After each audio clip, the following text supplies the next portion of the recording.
Welcome back to another technical deep dive here in the debug zone.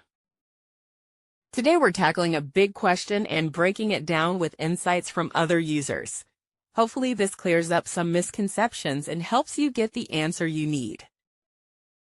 So buckle up, stay a little curious, and let's jump right in.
And that's a wrap.